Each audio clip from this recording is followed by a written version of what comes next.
Section 3.2 is on page 174. It talks about the law of sines. Suppose you're given a triangle, a scale in which none of the sides are equal and none of the angles are equal. If I draw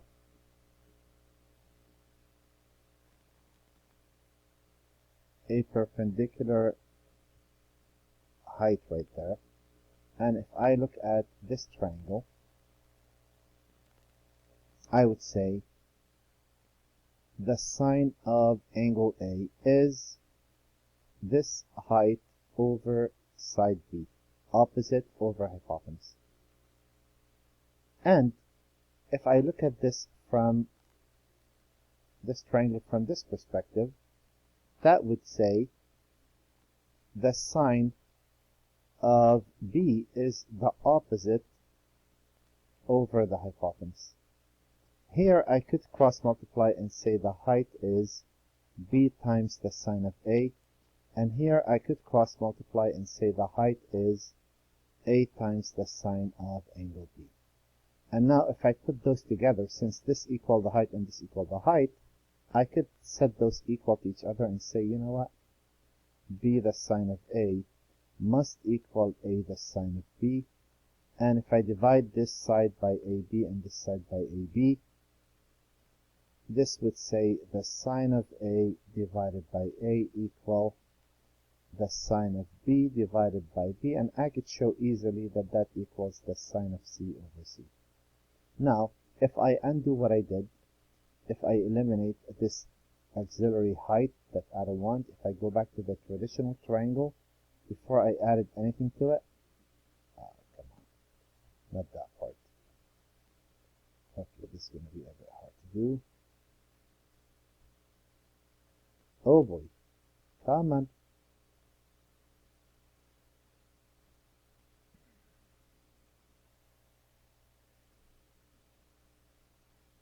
Oh, you're kidding me.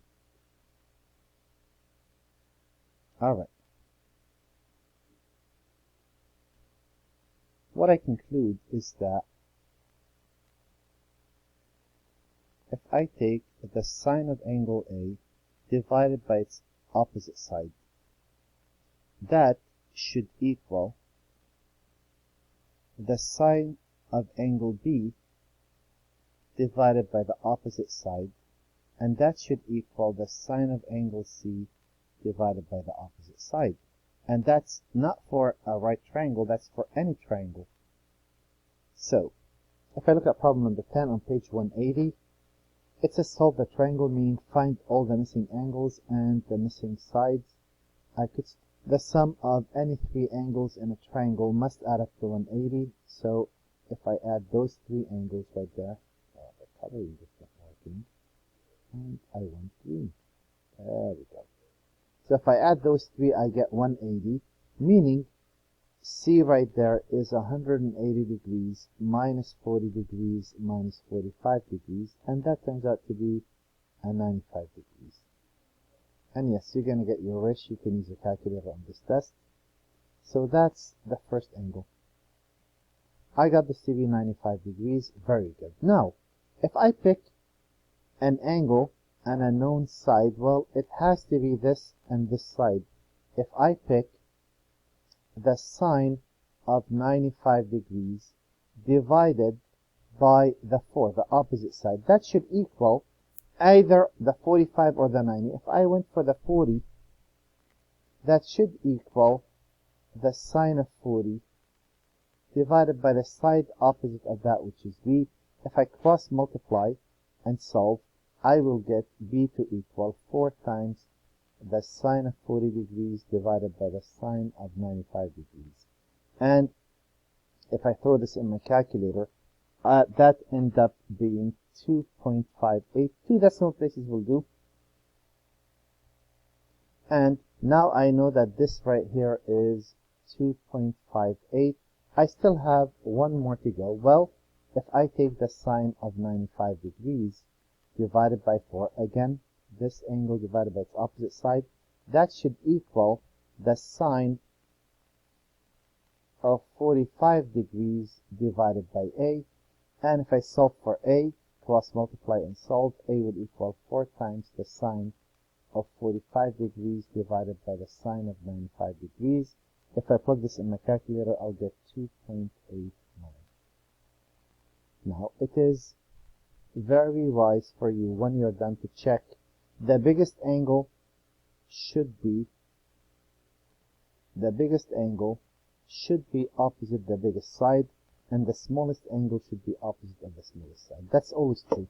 And that's something you should check all the time to make sure that you're doing this correctly.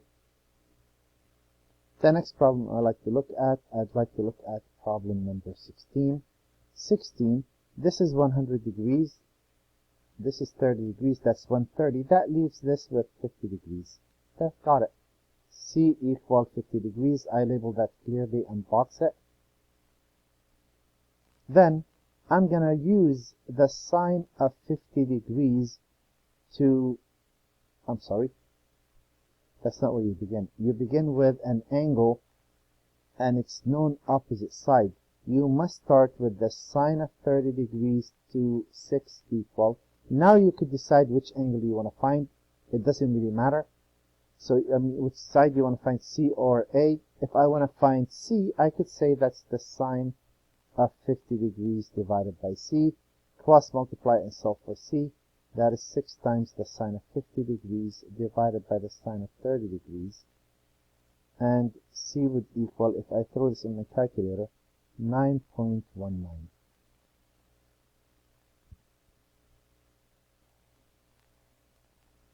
If I go back and say sine of 30 degrees one more time to 6 equal, and now if I want to find A, I'm going to say that's the sine of 100 degrees divided by A. Cross multiply and solve. A would equal 6 times the sine of 100 degrees divided by the sine of 30 degrees. And that would be 11.82. So this is 11.82. This is 9.19. And it seems the 100 is opposite of the 11, which is the biggest angle. And the 30 is opposite of the 6, which is the smallest angle. And that's pretty much a good way for you to check your work. On number 18, they give us two angles and a side. So if I would go ahead and draw a triangle, well, this is what I have to be careful with. If I call this angle A, I need to be consistent because they are in this book. The opposite side of capital A is little a. If I call this angle 20 degrees, then I'm going to call this side little c, and obviously capital B will be right there and small b will be right there. Now automatically, as a start, this is 50, this is 20, that's 70, minus 180, this is 110 degrees.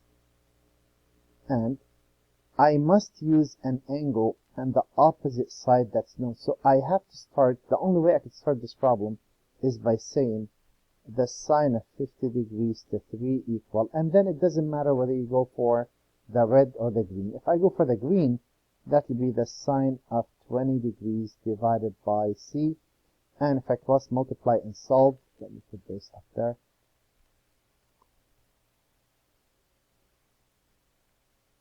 Actually, that is fine right there.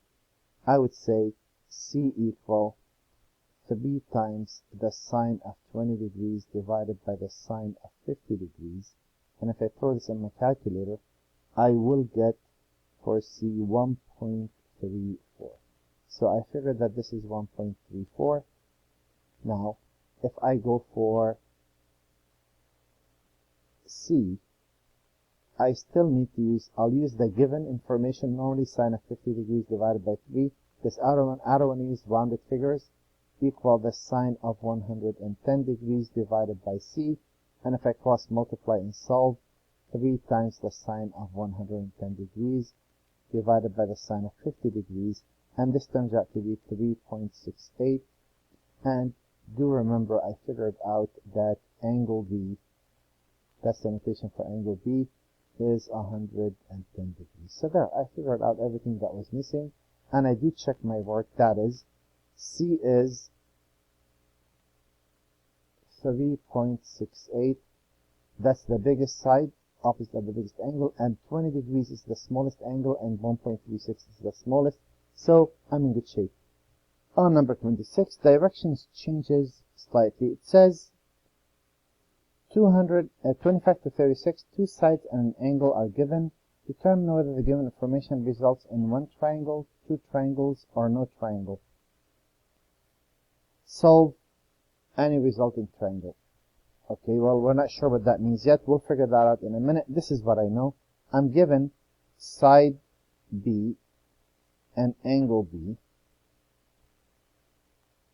I'm given side 3. This is C. Here's A. Let me change the colors. Here's angle A, and this is side A. So here, I do want to find the missing angle, but that's not possible. So I need to start with an angle on the opposite side. There it is.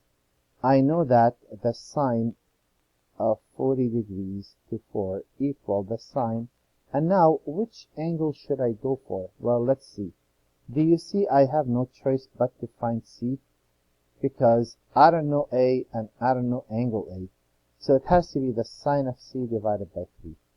Now, if I cross multiply like I did, I'll get sine of C to equal 3 times the sine of 40 degrees divided by 4, which is, if I plug this in my calculator, this turns out to be 0.48.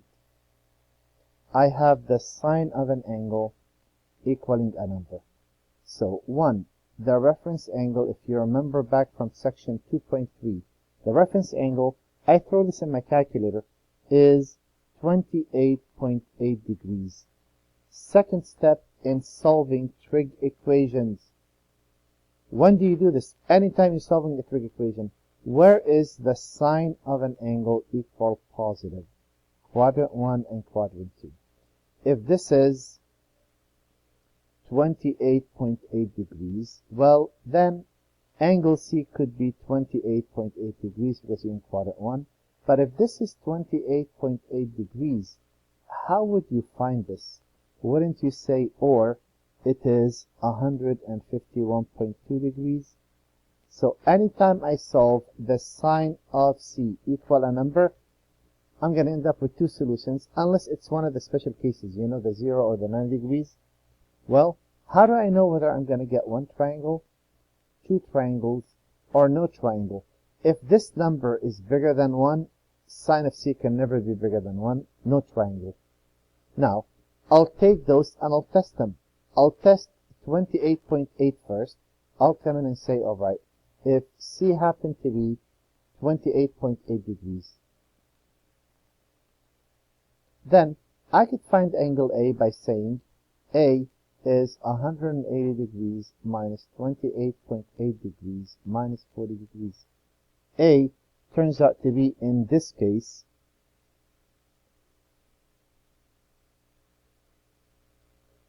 112.2 degrees. Very good. And now I would say, well, let's see then. The sine of 112.2 degrees to A should equal the sine of the given 40 to 4. A equals 4 times the sine 112.2 degrees divided by the sine of 40. And I'm getting A to equal 5.8. This works very well. This is 5.8, the biggest side. Everything's matching.